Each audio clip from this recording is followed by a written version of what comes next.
Fire!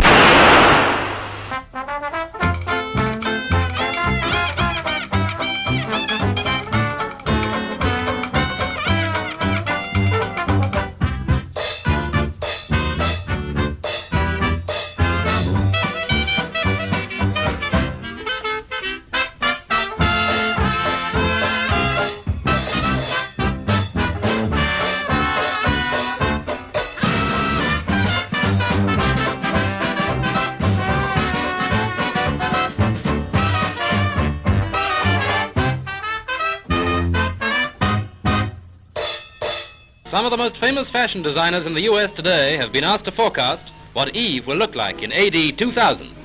One idea is a dress that can be adapted for morning, afternoon, or evening.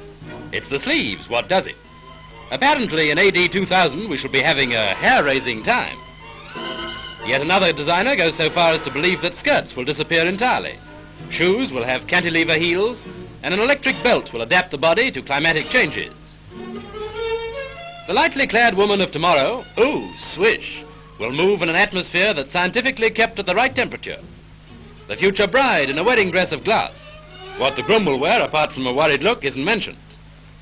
A dress of aluminium, with a sash to change it for afternoon or evening, and an electric headlight to help her to find an honest man. As for him, if he matters at all, he'll be fitted with a telephone, a radio, and containers for coins, keys, and candy for cuties.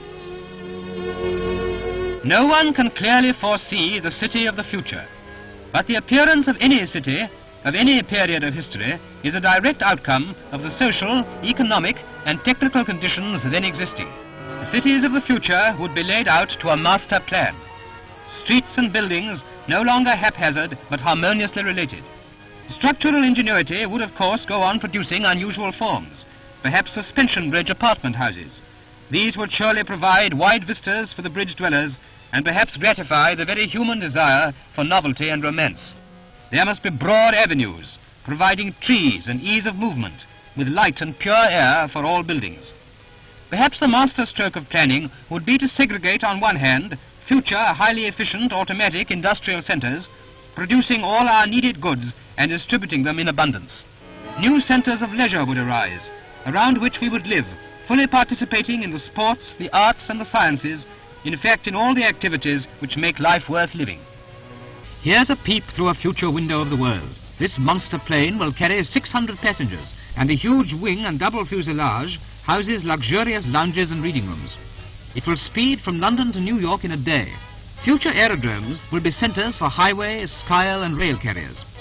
Landing on top of the huge aerodrome, planes will taxi to a ramp, descend to a lower level, and discharge their passengers. At still lower levels, motor highways, railroads, and pneumatic mail tubes will have terminals.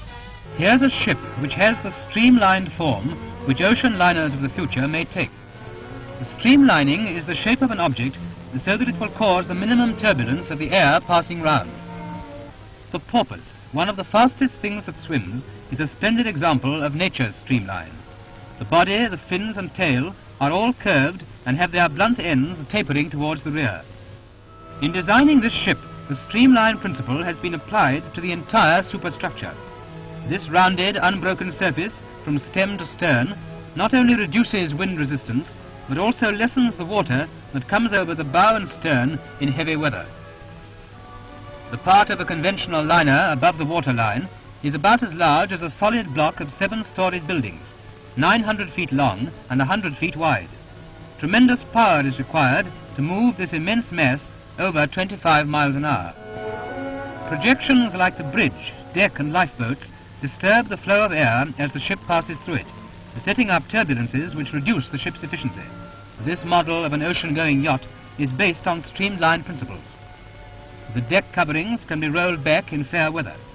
The future will no doubt see streamlined ships which will be faster, more comfortable, and safer than anything we know today.